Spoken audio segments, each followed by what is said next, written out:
കുറേ ദിവസമായി വീഡിയോ ഇട്ടിട്ട് കുറേ യാത്രകളും അസുഖങ്ങളും ഒക്കെ ആയിട്ട് പനിയൊക്കെ ആയിട്ട് അങ്ങനെ കുറേ ദിവസങ്ങളാണ് കടന്നു പോയത്. അതിൻ്റെ ഇടയ്ക്കൊന്നും ഒരു പഠിപ്പ് നടന്നില്ല കേട്ടോ. അങ്ങനെയാണല്ലോ നമുക്ക് വയ്യാതെ ആയി കഴിഞ്ഞാൽ തല പൊക്കാൻ പറ്റാത്ത അവസ്ഥയായിരുന്നു.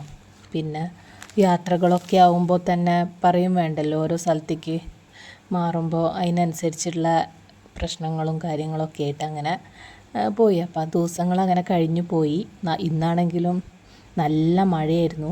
2 ദിവസമായിട്ട് തകർത്ത് പെയ്യായിരുന്നു. ഇന്ന് കുറച്ച് നേരമായിട്ട് ഒന്ന് മഴയ്ക്കൊരു ശമനം കിട്ടി. അപ്പോൾ കുറേ ദിവസമായി ബുക്കൊക്കെ കൈകൊണ്ട് തൊട്ടിട്ട്.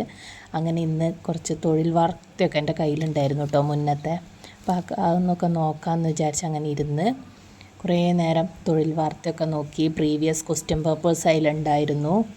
അപ്പോൾ അതൊക്കെയാണ് ഇന്ന് നോക്കിയിട്ടുണ്ടായിരുന്നത്. പിന്നെ പ്രത്യേകിച്ച് വേറെ ഒന്നും നോക്കിയിട്ടില്ല. റീസ്റ്റാർട്ട് ചെയ്യുമ്പോൾ നമുക്ക് കുറച്ച് ബുദ്ധിമുട്ടല്ല, അതിൻ്റെ കാര്യങ്ങളൊക്കെ എനിക്കുണ്ടായിരുന്നു കേട്ടോ.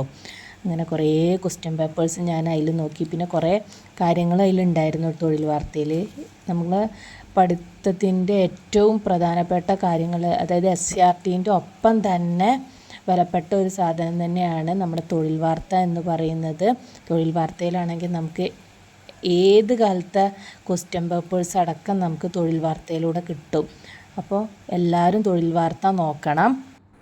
തൊഴിൽ വാർത്ത എന്ന് മാത്രമല്ല കേട്ടോ, തൊഴിൽ വീഥിയുണ്ട്. എല്ലാ എക്സാമിനും പറ്റുന്ന ഓരോ ബുക്കുകളും പേപ്പറുകളൊക്കെ ഉണ്ട്. അതൊക്കെ എല്ലാവരും ഫോളോ ചെയ്യണം. ഞാൻ തൊഴിൽ വാർത്ത എന്ന് പറയുന്നത്, ഞാൻ തൊഴിൽ വാർത്തയാണ് പണ്ട് മുതലേ മേടിച്ചുകൊണ്ടിരുന്നത്. അതുകൊണ്ടാണ് കേട്ടോ അത് പറഞ്ഞത്. ഓരോരുത്തർക്കും ഓരോ ഇഷ്ടങ്ങളുണ്ടാവില്ലേ, അപ്പോൾ അതെല്ലാം ഫോളോ ചെയ്യുക, നന്നായി പഠിക്കുക.